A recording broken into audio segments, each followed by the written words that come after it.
Assalamualaikum warahmatullahi wabarakatuh. Waalaikumsalam warahmatullahi wabarakatuh. A'udzubillah, bismillah, alhamdulillah. Wassalli wa sallimu ala rasulillah wa ala alihi wa sahbihi wa ala sairil anbiya'i wal mursalin wa ala alihi wa rahmatullahi ajmain amma ba'd. Ila hadati sultan awliya fi hadha zaman Sayyidi Syekh Muhammad Abdullah Saifullah Mas'ud Qaddas Al-Fatihah. A'udzubillahi minasyaitonir rajim. Bismillahirrahmanirrahim.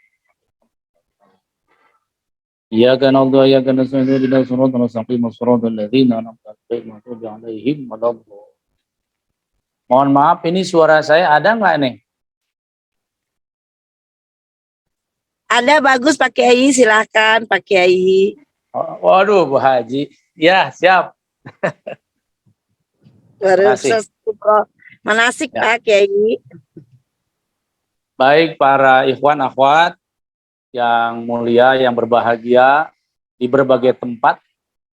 Sujud syukur sore ini Allah takdirkan dengan karomah barakah ridho Hadratus Syekh Pangras Abaos Qaddasallahu sirroh.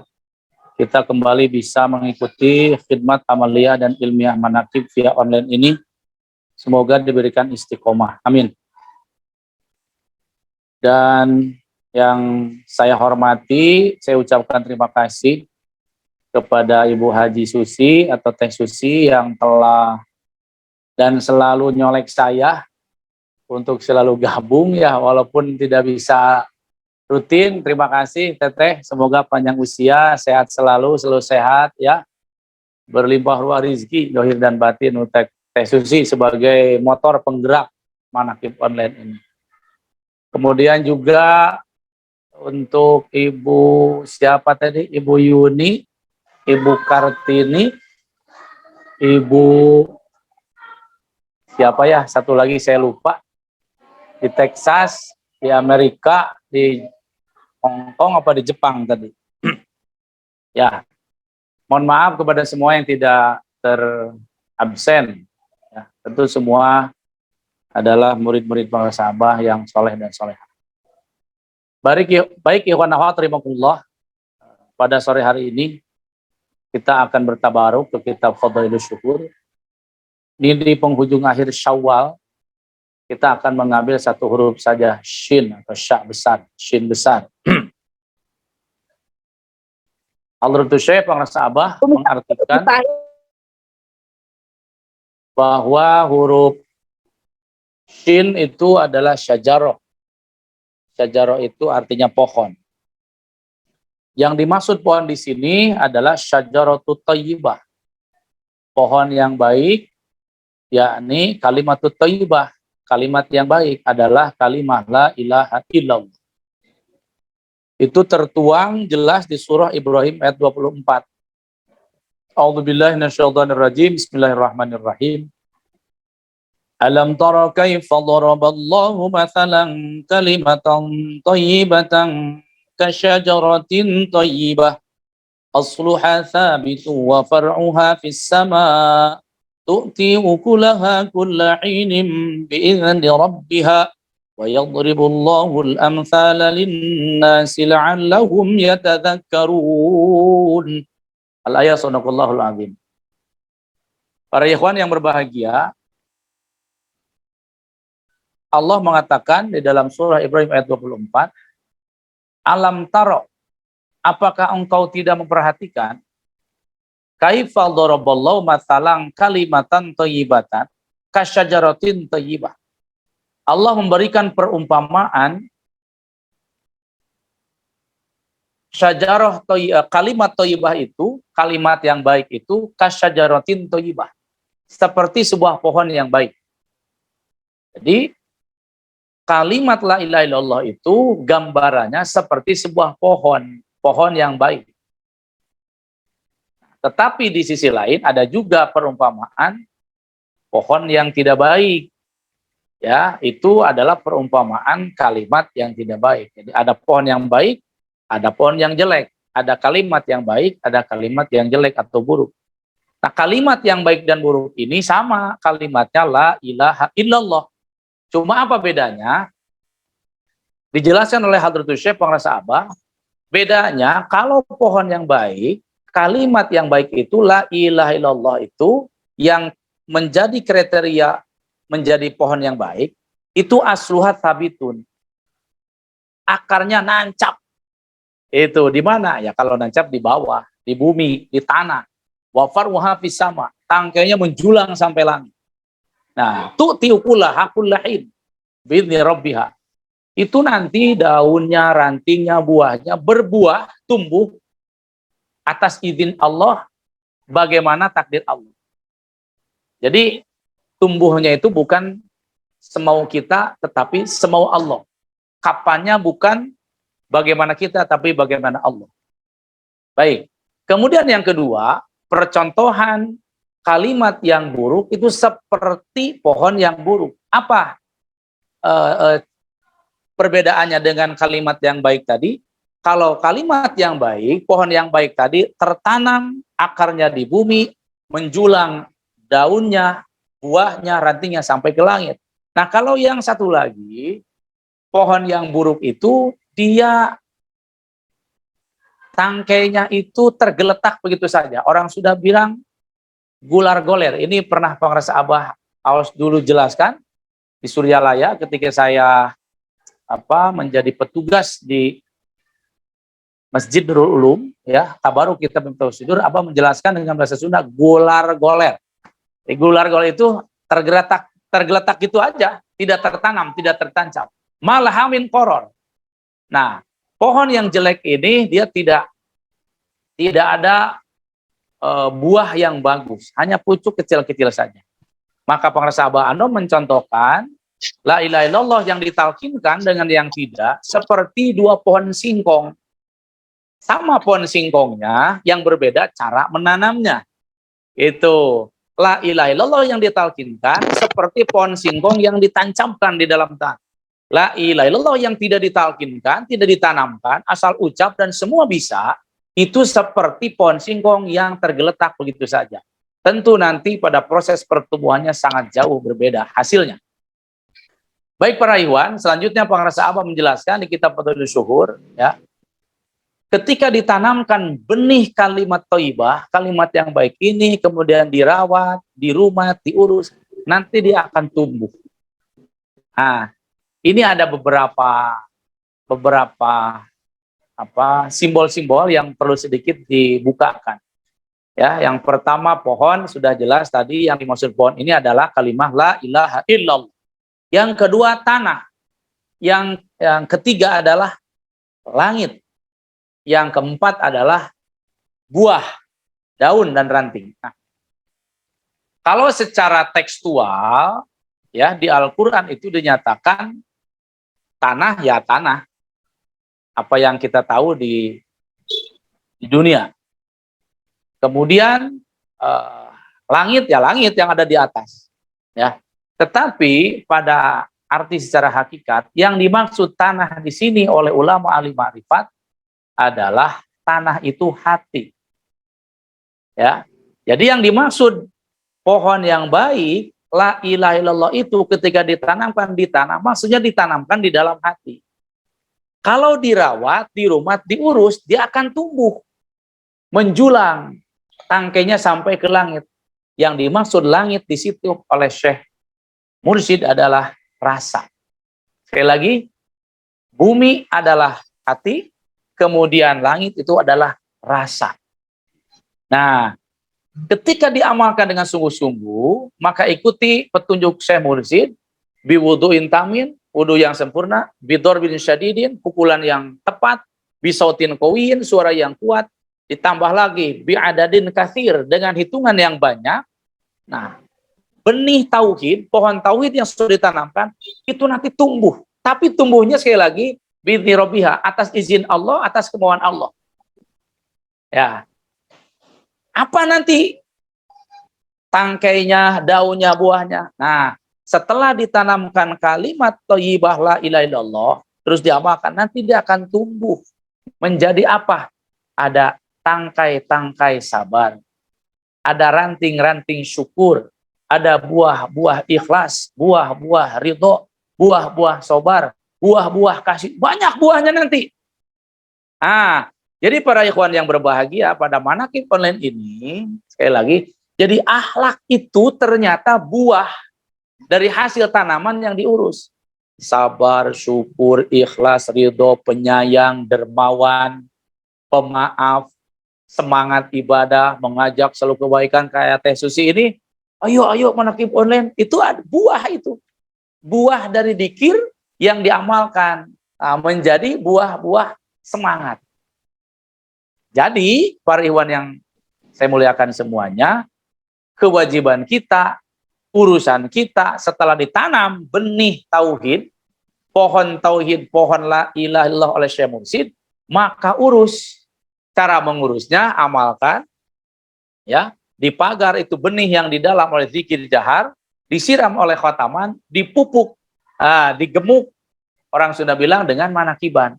Nggak usah mikirin kapan tumbuhnya, bagaimana Allah dan Syekh Mursyid saja.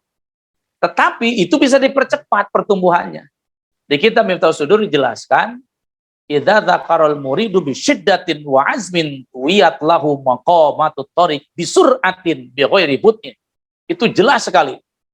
Syekh Ahmad Shahibul Fatajurifin, para sahabat mengatakan, ketika seorang murid dikirnya sungguh-sungguh dengan suara yang keras, dengan hitungan yang banyak, maka dia akan apa? Tuyat lahu maqamatut thariq. Dia akan dipercepat. Tuyat itu dipercepat. Contoh gini ya. Sebelum ditalkin orang ini pemarah. Sebelum ditalkin orang ini pemarah. Sebelum ditalkin orang ini pendendam. Sebelum ditalkin orang ini senangnya maksiat. Sebelum ditalkin orang ini pelit, naudzubillah. Kemudian truk dia ditalkin. Nah, setelah ditalkin ini akan beda-beda perjalanan perubahannya itu. Nah, misal kata Abah Hamano barusan, orang yang sungguh-sungguh di dalam zikirnya, ya, yang seharusnya misalkan ditempuhnya itu dari pendendam menjadi pemaaf, dari pelit menjadi dermawan, dari pemaksiat menjadi pentaat. Itu misalkan seharusnya ditempuh dalam waktu 10 tahun, yang umum nih, tetapi ketika ikhwan ini, murid ini sungguh-sungguh mengamalkan zikirnya, itu bisa tuyat, dipercepat. Nggak mesti 10 tahun. Ya, perubahan yang drastis dari dia tuh dulunya pemarah, pendendam, sekarang kalem, sekarang penyabar. Itu dengan zikir yang sungguh-sungguh ini atas bimbingan Syekh Mursyid sangat dimungkinkan sekali, nggak usah 10 tahun, mungkin bisa dicapai dengan waktu 1 minggu, 1 bulan. Itu serius para ikhwan yang saya muliakan. Ya, nanti tumbuh itu. Ini ajaran pasti, amalan pasti, bukan mudah-mudahan lagi. Tinggal maunya, tinggal ngunyahnya, istilah pengrasa Abah. Nah, ini kita tambah keterangan juga, masih di kitab Fadhilul Syuhur. Syekh Mursyid pengrasa Abah menyampaikan 3 alasan utama kenapa para mursyid di berbagai thariqah menganjurkan zikir dengan kalimat la ilaha illallah. Itu ada 3 alasan. Yang pertama, li'annaha kalimatut thayyibah. Karena kalimat la ilaha illallah ini adalah kalimat yang baik. Ketika diamalkan akan memperbaiki orang yang mengamalkannya. Bahkan kalau terus cahayanya berlimpah, cahayanya melebar. Contoh, suaminya sudah ditalkin, istrinya belum misal. Fokus saja, hei suami, kamu dikir. Nanti cahaya zikir yang sudah dilimpahkan oleh Syekh Mursyid kepadamu akan menyentuh ke dalam hati istrimu. Pun sebaliknya, istrinya yang sudah ditalkin, suaminya belum. Jangan mikirin pasangan. Diri kita sendiri fokus. Nanti oleh Syekh Mursyid, dengan ridho Syekh Mursyid, sudah penuh cahaya zikir di hati kita. Kita menjadi lebih baik, menjadi lebih soleh. Ini akan menular, masuk cahaya zikir ini ke dalam hati orang-orang sekitar kita. Dakwah thariqah itu begitu sebetulnya. Jadi nggak teriak-teriak keluar, diri kita aja terus. Ya, kalau kita terlalu banyak memikirkan orang, ingin memperbaiki orang, ingin merubah orang menjadi soleh, baik itu baik. Tetapi kalau kitanya masih kosong, masih kurang, itu jadi tekor. Banyak mikirin orang, diri kita juga masih kurang. Ya, pernah satu saat pengrasa Abah manggil ikhwan, namanya Kang Ujang Sapi itu dari Banjar. Jang, sini. Sekitar 2014, malam Jumat. Waktu situ sohbah, saya ada di situ. Jang, sini. Abah bawa, mencontohkan, pengrasa Abah membawa gelas ya. Gelas kosong. Jang, sini lihat. Ini apa katanya? Gelas Abah. Ini gelas kosong ya? Iya, Abah. Kata Abah, Tajang, setelah ditalkin terus aja fokus memenuhi diri sendiri, memenuhi gelas kita. Diri kita ini bagaikan gelas, penuhi dengan dzikir, dengan khotaman, dengan manakib, dengan sholat semua amal dari Syekh Mursyid itu bagaikan kita menuangkan air ke dalam gelas tadi, ke dalam diri kita. Walaupun kata Abah, setetes terus, lama-lama penuh. Abah bilang, Jang, lamun geus penuh kumaha, tapi terus dieusian, tapi terus tetes. Jang, kalau sudah penuh, ini gimana? Tapi terus tes ini dimasukkan. Kata Kang Ujang, luber bah. Nah, pikir itu begitu. Luberi diri kita, penuhi diri kita, nggak usah mikirin orang lain. Orang lain biar melihat dan merasakan luberannya, kelebihannya. Apa keluberan? Apa kelebihan dari dzikir? Yang tadi biasanya ngomongnya kasar, sekarang menjadi lembut. Biasanya suka sindir kanan, sindir kiri, tidak, sekarang jadi muji kanan, muji kiri. Jadi orang nikmat mendengar ucapan kita, merasakan perilaku kita. Seperti siapa? Ya kembalikan kepada Syekh Mursyid. Seperti Syekh Mursyid, siapapun yang berkomunikasi dengan Syekh Mursyid pasti enak, pasti tenang, pasti nyaman. Ini bukan hanya untuk Abah. Mari kita pun belajar demikian. Baik, jadi yang pertama, kenapa para ulama alim marifat, para guru mursyid, guru kita semua juga terus menganjurkan dzikir dengan la ilaha illallah, li'annaha kalimatut thayyibah, karena ini adalah kalimat yang baik dan pasti akan memperbaiki orang yang serius dan istiqomah mengamalkannya. Yang kedua, penjelasan, argumentasi, dan alasan kenapa harus diperbanyak dzikir dengan la ilallah. Li'annaha asyaddu ta'tiron li jila'i mir'ati qalbi qailiha. Oh, ini hasil riset ruhani. Hasil penelitian ruhani, bukan penelitian S1, S2, S3 di luar. Ini hasil penelitian dalam, tenggelam. Alasan yang kedua, karena dzikir ini asyaddu ta'tiron. Sangat berbekas, sangat cepat untuk membersihkan cermin hati dari kotoran-kotoran hati yang nempel di kaca hati, yang nempel di cermin hati. Nah, para ikhwan di Manaqib Online ini perlu disadari, perlu dimengerti supaya lebih jelas kita beramalia. Kalau kita masih melihat orang lain itu terlihat oleh kita, dia jelek, dia buruk, dia begitu, saya nggak senang, saya nggak cocok, dia begitu, begini, begitu, begini. Dalam kacamata bertoriko, sebetulnya yang jelek bukan dia, tapi hati kita. Yang buruk bukan dia, tapi hati kita. Kok begitu ya? Iya.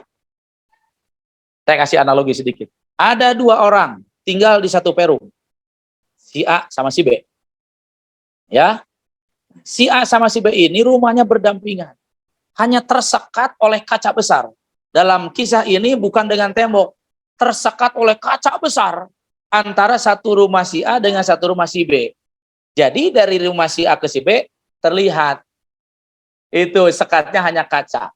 Baik, satu saat ini pemilik rumah si A ini, suami istri baru nikah, masih mesra-mesranya. Penghuni si B ini udah agak lama. Pagi hari istrinya masak rumah si A. Udah selesai, dia panggil suaminya. Beb, sini. Alah, bebeb. Teh Susi, bebebnya siapa? Cepet cari bebeb, Teh Susi. Baik. Iya sayang, kata suaminya. Turunlah suaminya dari atas ke bawah. Dari dulu juga turun mah dari atas ke bawah. Sudah berhadapan di depan meja makan, mau sarapan. Istrinya ngelirik ke depan rumah tetangganya si B. Si B ini sedang menjemur pakaian. Yang terlihat oleh istri di rumah si A ini, itu pakaian yang dijemur masih kotor banget. Kata istrinya, komentar curhat ke suaminya. Mas, punya tetangga kok gitu banget ya? Ada apa sayang? Coba lihat, masa baju masih kotor udah. Masa baju kotor itu dijemur gitu aja. Kayaknya dia nggak bisa nyuci kali ya. atau apa rabun kali ya. Dalam penilaian istrinya, tetangganya jelek. Tetangganya tidak bisa nyuci, tetangganya tidak bisa ngelihat, DLL. Sehingga cerita kata suaminya, biarin atuh mah orang lain ini. Ya udah, aku lihatnya runyem aja, rungsep aja, kata orang Sunda. Jadi lihatnya dia gatal sendiri. Baik. Hari kedua pun demikian. Beb, sarapan? Iya sayang. Pas mau makan, dia nengok lagi. Wah, astagfirullahaladzim. Kenapa mama? Itu coba lihat, kok tetangga kita gitu banget ya maksudnya. Iya, kemarin itu baju yang dijemur masih kotor. Kan biasanya harusnya kalau baju yang dijemur harus sudah bersih dong Pak. Itu kok masih kotor banget ya Allah Papa. Aku pusing lihat tetangga kayak gitu, kata istrinya. Kata suaminya, biarin atuh mah. Orang lain ini kok. Singkat cerita para ikhwan, sampai 6 hari istrinya melihat demikian. Tapi di hari yang ketujuh ada sesuatu yang lain. Beb, makan, sini. Nasi goreng udah siap. Ya sayang, turun suami. Ketika mau makan, istrinya nengok kembali ke rumah si B tetangganya. Wah, ada apa mah? Sekarang mah kayaknya dia udah bisa nyuci kali ya. Terus kenapa? Itu sekarang mah udah pada bersih. Ya lumayan lah, alhamdulillah aku sekarang nggak pusing lagi lihatnya. Itu. Terus dia komen, kayaknya dia sekarang udah mulai belajar lah. Dengan nada masih sinis. Para iwan yang berbahagia, mari kita lihat kisah ini. Ketika hari pertama sampai 6, si A melihat si B menjemur pakaian kotor dianggap salah, pun ketika sudah sekarang terlihat baik juga tetap dianggap salah. Ini apa yang salah? Baik, singkat cerita, suaminya menjelaskan, di hari yang ketujuh ini, setelah terlihat si B ini menjemur pakaiannya terlihat bersih. Kata suaminya, Mama mau tahu nggak? Kenapa dari hari pertama sampai 6, Mama melihat itu si B menjemur pakaiannya kotor. Tapi hari sekarang, hari ketujuh, lihat bersih. Mau tahu nggak? Apa? Nih, dengerin ya, Ma. Baik-baik, kata suaminya. Iya, sok. Ma, kalau Mama mau tahu, itu kenapa hari ini terlihat bersih? Karena tadi, Ma, Papa, ba'da subuh, ngebantuin. Langsung teriak. Istrinya itu. Sangkaan istrinya, suaminya ngebantuin. Istri si B itu, di rumah si B itu, ngebantuin nyuci. Tunggu dulu, Ma. Papa kalau gitu selingkuh, tahan dulu, Ma. Pokoknya, sehingga cerita, tahan dulu, Ma, dengerin dulu. Kata suaminya, gini, Wah, tahan, coba tarik nafas. Kata suaminya, Ma, yang Papa maksud, kenapa hari ini Mama melihat itu orang menjemur pakainya sudah bersih? Karena tadi pada subuh, Papa ngebantuin si Bibi, ngelapin, ngebersihin kaca rumah kita itu yang tembus ke sana. Jadilah bersih lihat ke sana. Kemarin-kemarin hari pertama sampai 6 kenapa Mama lihat di sana kotor? Ternyata bukan pakaian tetangga kita yang kotor. Terus apa? Kaca rumah kita mah yang banyak kotor. Para iwan yang saya muliakan, semoga ini bisa menginspirasi, bisa memberikan pandangan, ya. Syekh Mursyid pengeresah bahwa kenapa selalu menilai orang baik, orang suci, orang itu mulia, orang itu soleh. Kenapa? Karena cermin hati Syekh Mursyid pengeresah bahwa sudah suci. Sehingga melihat apapun ternyata suci. Nah ini mari kita belajar. Dengan banyak zikir la ilaha illallah ini, cermin hati kita yang masih penuh dengan ujub, riya, takabur, semua unek-unek, iri, dengki, hasud, dendam, kusumat, lain-lain. Itu nanti asyaddu ta'thiron akan terkikis dengan la ilaha illallah, la ilaha illallah. Setelah Allah bersihkan dengan bimbingan Syekh Mursyid cermin hati kita dari kotoran-kotoran hati itu, nanti kita akan diberikan ketika melihat orang itu baik, semua soleh dan lain-lain. Baik, yang ketiga, kenapa ulama lima rifat, para ahli sufi, guru kita semua juga menganjurkan memperbanyak zikir dengan la ilallah, li'anna man wadhaba 'alaiha lam yajid lahu masyaqqatan fid dunya wal akhirah. Siapa yang banyak zikir dengan ini, dengan la ilaha illallah, la ilaha illallah, maka tidak akan bertemu dengan bingung dan susah di dunia dan di akhirat selama-lamanya. Ini bahagia kita sekali semua para ikhwan semua, ya, sudah ditalkin, sudah ditanam oleh Syekh Mursyid, tinggal mau mengamalkannya. Jangan ngomong ada masalah, jangan ngomong ada penghambat, tidak ada.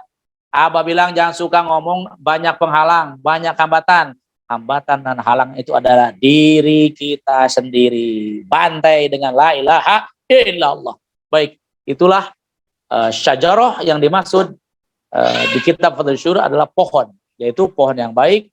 Yang dimaksud pohon yang baik adalah kalimah la ilaha illallah. Teruslah kita mengamalkan, semua diberikan kekuatan oleh Syekh Mursyid untuk istiqomah. Itu saja, mohon maaf dan terima kasih. Tidak lama-lama, saya sedang di Cengkareng, Jakarta. Nanti malam ini ada manakib ya. Terima kasih sekali lagi kepada Teh Susi, Pak Ustadz Tata, yang saya lihat ini siapa lagi? Pak Kiai Nur Fahim, tadi Ibu Yuli ya, Bu Yuli, Bu Yuni, Ibu siapa? Ibu Kartini, mohon maaf. Teh Susi kalau ada yang salah.